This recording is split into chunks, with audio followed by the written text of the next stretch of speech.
네, 안녕하세요 여러분. 밀리팽 인사드립니다. 오늘도 우리가 신경 써야 할 여러 가지 안보 이슈들이 언론에 보도가 됐습니다. 그 중에 가장 첫 번째, 전시작전권. 최근 언론을 통해서 또는 위성락 국가안보실장이 미국을 방문한 이후 우리가 미국의 관세 인상에 대응해서 전작권 전환을 의제로 제기했다. 심지어는 전작권 전환을 염두에 두고 한미 간의 협의가 진행되고 있다라는 보도까지 막 진행이 됐거든요. 위성락 안보실장이 공식적으로 우리 정부가 미국과 전작권 협상을 개시하지 않았다. 전작권 전환과 또는 전작권 환수 관련해서 논의를 진행하고 있지 않다라고 최근 언론 보도나 또는 사람들 간에 떠오르는 이야기들에 대해서 이제 부정을 했죠. 저는 개인적으로는 이 시점에 왜 전작권 전환 환수 이야기가 나올까? 지금은 그런 시기가 아니잖아요. 지금은 우리에게 닥친 이슈는 미국이 우리에게 관세 인상을 요구하고 있는 것이 있고, 그다음에 주한미군의 방위비 분담금을 우리가 1조 5천억을 내려고 하는데 트럼프 대통령은 그거 가지고는 택도 없다, 부족하다라는 상황이고, 그다음에 국방 예산을 GDP의 토탈 5%까지 올려라라고 하는 그러니까 국방 예산의 증액, 이런 세 가지가 이슈였는데 갑자기 전작권 전환과 관련된 우리 한미 간의 논의가 이루어지고 있다, 이런 논의가 언론에 보도가 됐거든요. 저는 굉장히 뜬금없다고 생각합니다. 전작권이라고 하는 것은 우리가 아마 2005년 정도라고 생각이 되는데요. 당시 노무현 대통령이 처음 전작권 전환에 관한 이야기를 이슈로 제기를 했었죠. 그 이후로 몇 번에 걸쳐서 이거를 받을 거냐, 전환할 거냐 말 거냐 있었죠. 용어도 이게 환수냐 전환이냐 가지고 또 이야기가 많았습니다. 환수라고 하면 우리가 줬던 것을 능동적으로 되찾아온다는 그런 의미가 되지만, 또 반대로 미국에서 볼 때는 굉장히 빈정상하는 표현이지 않겠습니까? 그래서 약간 중립적으로 그냥 전환이라는 용어를 썼는데요. 아직까지 지금 이재명 정부가 어떤 용어를 써야 되는지에 대한 정의는 아직까지 없습니다. 2005년 당시에 노무현 대통령이 전시작전권에 대한 이슈를 제기하고 난 다음, 당시 우리가 2007년에 한미 간에 협의를 했죠. 2007년 합의 내용은 2012년까지 한국군이 전시작전권을 이제 갖는 것으로 그렇게 이제 준비하자라고 했는데, 이것이 2010년 천안함 폭침으로 인해서 2015년으로 밀렸죠.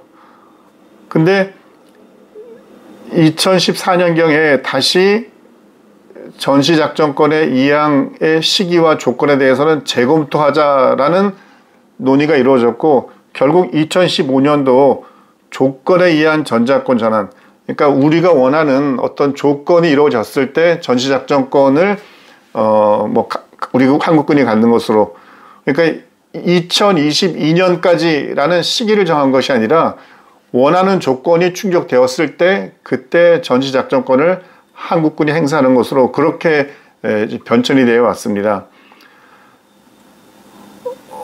한 국가가 또는 어떤 군에 대한 통제력, 작전권을 갖는 것은 너무도 당연하지만 대한민국의 상황은 좀 특수하잖아요.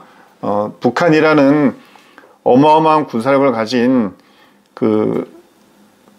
틈만 나면 우리 대한민국을 군사력으로 점령하고자 하는 그런 의도를 가진 국가가 존재하기 때문에 전시작전권 문제는 단순히 어떤 국가의 자존심만으로 접근하기에는 너무도 큰 과제가 됐습니다.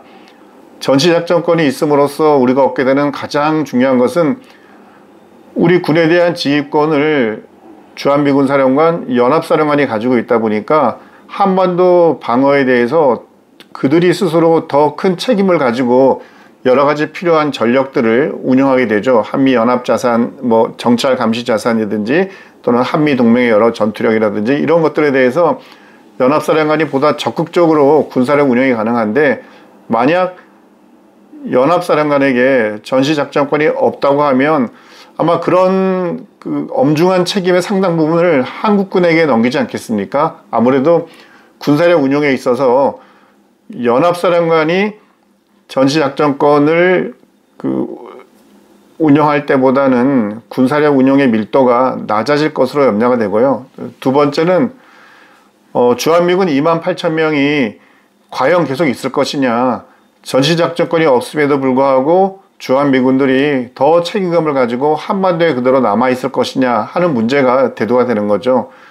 주한미군은 안 그래도 전략적 유연성 문제를 이야기하며 뭐 중국, 대만, 뭐 이런 여러 가지 동남아의 이런 상황과 연계해서 주한미군을 조금 더 융통성 있게 사용하려고 하잖아요. 한반도에 28,000명을 못 박아두는 것이 아니라 필요할 때는 필요한 지역으로 투입하는 그런 유연성을 고민하고 있는 것인데, 전시작전권이라는 일종의 미군을 잡아매는 하나의 고리가 풀어지게 되면 주한미군은 그냥 자유롭게 다른 어느 곳으로든지 간에 미국의 의지대로 움직일 수 있다 하는 것이 일반적으로 전시작전권 문제에 대해서 신중한 생각을 하는 사람들의 일반적인 의견들입니다. 뭐 저 역시도 그런 부분에 동의를 합니다. 가장 첫 번째는 전시작전권을 한국군이 갖게 된다 할지라도 주한미군은 현재의 규모, 현재의 상태, 현재와 같은 사령부를 그대로 유지한다라는 게 첫 번째 조건이죠. 뭐 그게 확실히 보장이 된다라면 일정 정도 우리가 미측에 대해서 미국의 어떤 국방 전략에 약간 동조하면서 뭔가 미국과 호흡을 맞춰가는 모양새가 될 수 있는데, 사실 그거는 그렇게 쉬워 보이지는 않습니다. 한반도 안보를 둘러싸고 특히 군사력 측면에서 미국이 가지고 있는 여러 가지 어마어마한 힘들, 특히 뭐 정찰 감시 자산이라든지 뭐 이런 것들이 굉장히 우리 안보에 직접적 영향을 주거든요. 근데 그렇다고 해서 마냥 기다릴 수도 없지 않습니까? 언젠가 우리가 가져와야죠. 그럼 이 시점에서 필요한 것은 국가의 지도자와 우리 국민들의 뭔가 좀 결연한 의지가 필요하다고 생각합니다. 절박함.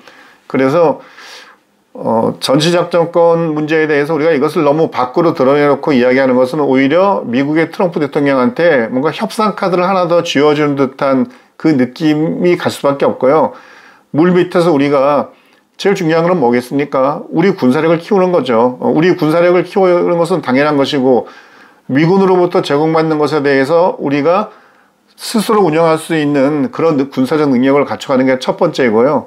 두 번째는 전시작전권을 한국군이 행사한다 할지라도 미군이 이전과 다름없이 우리 한미동맹에 대해서 끈끈한 전회를 보이는 그런 두 가지 상태가 반드시 이루어져야 된다고 보고요. 이 모든 것을 위해서 해야 될 전제 조건은 뭡니까? 우리의 국방 예산을 우리가 더 많이 투입할 수밖에 없습니다. 현재 2025년 기준 61조의 국방 예산을 투입하고 그 중에서 무기체계를 구입하는 돈으로는 약 18조 정도 사용하고 있는데요. 이 국방비를 증액할 수밖에 없습니다. 어차피 지금 미국의 요구와 여러 안보 상황에 따라서 최소한 GDP의 3.5%, 3%까지는 국방 예산을 올려야 되는데요. 그러면 적어도 한 85조, 90조까지는 가야 됩니다. 어차피 주변 여건이 국방비를 증액하기로 되어 있는 거라면, 그리고 전시작전권에 대한 우리의 국민적 관심도가 높아지는 것을 고려한다면 우리가 조금 더 허리띠를 졸라매고 이 시점에서는 우리의 국방 예산을 조금 더 집중적으로 투자를 해서, 그것도 이제 기간도 너무 길면 안 되겠죠. 근데 이런 것도 우리 정부가 100% 결정권을 가지고 있는 건 아니잖아요. 또 미국에서 트럼프 대통령이 기존에 있던 이슈와 연관해서 전시작전권 이슈를 들고 나와서 우리 정부에 굉장히 부담을 주고 미국의 요구를 또 우리에게 압박할 수도 있습니다. 이럴 때일수록 우리 국민들이 정치 대통령을 중심으로 해서 한마음이 돼서 과연 대한민국의 국익에 어떤 것이 가장 필요한지 이런 부분에 대한 냉철한 평가, 인식이 필요하겠습니다. 네, 두 번째는 미국의 CNN이라는 유명한 언론이 있지 않습니까? 그 CNN에서 대한민국 K방산이 굉장히 발전하고 있다. 물론 이제 과거에도 대한민국이 방산에 있어서 메이저리그로 올라갔다, 마이너에서 메이저로 올라갔다라는 기사를 낸 적이 있는데요. 이번에도 한국은 미국의 동맹국인 폴란드의 핵심 무기 공급자가 되었다라는 기사를 내면서 대한민국의 방산이 놀랍게 발전하고 있는 것에 대해서 찬양하는 그런 기사를 내보냈습니다. 이런 CNN의 보도에 대해서 국내 언론들이 뭐 조선일보를 비롯한 많은 언론들이 이것을 그대로 이제 기사화를 했죠. 근데 이제 제목은 똑같습니다. 대한민국이 미국의 동맹 폴란드의 핵심 무기 공급자로 부상했다. CNN 기사도 보니까 맞습니다. 그래서 저는 이 CNN 기사를 보면서 K방산을 예찬하는 CNN의 기사가 왠지 찜찜합니다. 일단 그래서 이것을 작성한 기자가 누구인가를 봤더니 이 기자는 미국 워싱턴에 있는 기자가 아니라 대한민국 발입니다. 그러니까 대한민국에 있는 CNN 특파원과 CNN 기자들이 기사를 작성해서 어쩌면 지금 대한민국 방산에 대한 특히 폴란드 지역 수출에 대해서 좋은 여론들이 많잖아요. 이것을 그냥 그대로 반영한 기사라고 볼 수가 있는데 이 기사의 내용을 그냥 이렇게 칭찬만으로 듣고 넘어가기에는 뭔가 하여튼 좀 뒤끝이 좋지가 않습니다. 첫 번째는 뭐냐면 미국의 동맹 폴란드에 핵심 무기 공급을 하고 있다. 그러니까 미국의 동맹 폴란드에, 그러니까 기존 같으면 폴란드에 미국의 그 무기 체계들이, 미국산 체계들이 가야 되는데 그 폴란드에 대한민국의 무기 체계들이 수출을 어마어마하게 하고 있다. 그러니까 대한민국 방산이 미국의 경쟁자가 되고 있는 듯한 그런 뉘앙스를 갖게 되는 거죠. 폴란드는 우리 것만 그 수입을 한 것이 아니라 미국산 하이마스나 또는 에이브람스 전차 같은 것도 똑같이 수입하고 있거든요. 우리 FA-50을 가져갔듯이 미국산 F-35나 F-16 같은 것도 폴란드가 도입을 하고 있어요. 우리는 그냥 폴란드가 대한민국의 무기 체계들만 전량 독점적으로 수입한다고 생각하기 쉬운데 미국산 무기 체계들도 굉장히 많은 양을 도입하고 있습니다. 그래서 미국의 동맹 폴란드라는 표현의 어떤 내용은 폴란드에 대해서 우리 대한민국이 미국과 거의 대등한 수준의 그 무기체계 수출국이 되었다라는 뉘앙스를 받아들이면서 뭔가 이게 견제의 뉘앙스가 있는 것이 아닌가라는 생각이 첫 번째고요. 두 번째는 이러한 기사들이 자칫 트럼프 대통령의 현재 여러 가지의 그 목소리에 도움을 줄 수 있겠다 싶습니다. 왜냐하면 트럼프 대통령은 늘 대한민국은 머니머신, 너무 잘 사는 나라다. 근데 자기들 방위를 위해서 돈을 쓰지 않는다라는 이야기를 많이 하고 있잖아요. 근데 이 기사 내용들을 보게 되면 봐라, 대한민국은 미국이 수출하고 있는 폴란드에 거의 미국과 비슷할 정도로 무기체계를 수출하는 나라다. 그러니까 남의 나라에다가 다른 나라에다가 무기체계를 수출하는 국가인 만큼 그만큼 여유가 되기 때문에 이제 대한민국은 스스로 자국의 방위를 위해서 뭐 예산도 더 많이 부담을 해야 될 것이고, 그래서 저는 CNN이 이런 보도를 하고 자꾸 물론 이제 국내에 있는 기자를 통해서 보도가 되는 거지만 대한민국 방산에 무슨 메이저리그에 들어갔다느니 이런 얘기하는 것은 되게 좀 의심스럽습니다. 그 스웨덴 안보문제연구소 시프리가 발간한 통계자료를 보게 되면 2020년부터 24년까지 수출의 그 비중에 있어서 대한민국은 2.2%거든요. 2.2%. 2.2%가 늘어나지 않았습니까? 2%에서 2.2% 사이를 지금 몇 년 동안 왔다 갔다 하기 때문에 글로벌 방산 시장에서는 아직 그렇게 미미한 존재라고 볼 수가 있는데요. 약 10위권이죠. 미국은 글로벌 방산 시장 수출에서 거의 한 50%에 가까운 비중을 차지하고 있잖아요. 근데 50%에 넘는 비중을 차지하고 있는 미국이 우리 대한민국의 2% 대한민국을 향해서 뭐 핵심 공급자로 부상했다. 물론 이제 우리가 폴란드에 대한 수출이 전체 방산 수출의 50%를 차지하고 있기 때문에 폴란드에 대해서 수출을 많이 하고 있다는 것을 그냥 칭찬하는 의미로는 보여들어지나 이 기사가 자칫 미국이 대한민국을 국방 예산 차원에서 뭐 또는 이제 뭐 방위비 분담금 측면에서 또는 대한민국이 스스로 대한민국 방어에 더 많은 그 국방 예산을 투자하라고 하는 그런 주장에 이게 뒷받침이 되는 것이 아닌가 싶어서 약간 염려가 됩니다.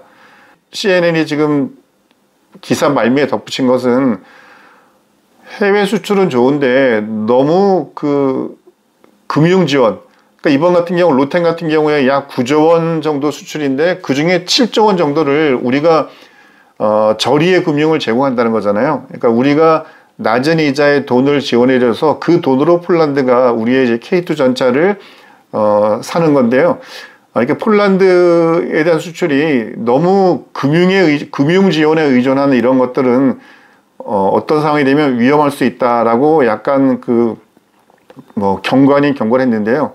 이런 부분은 물론 우리 정부에서도 이런 것들 다 고려해서 진행하고 있겠지만 그래도 다시 한번 더 되새겨서 이런 것들이 자칫 나중 우리에게 부메랑이 돼가지고 대한민국 경제 또는 금융을 어지럽히는 그런 일이 되지 않도록 철저히 대비를 하면 좋겠습니다. 현재 시간이 10시 25분인데요. 오늘의 증시 여러분 어떨 것 같으세요? 미국은 주식이 전반적으로 좀 내렸고요. 우리는 지금 코스피는 약 17포인트 올랐고 코스닥은 약간 내렸습니다. 일단 중요한 거는 방산이 어떠냐 하는 거잖아요.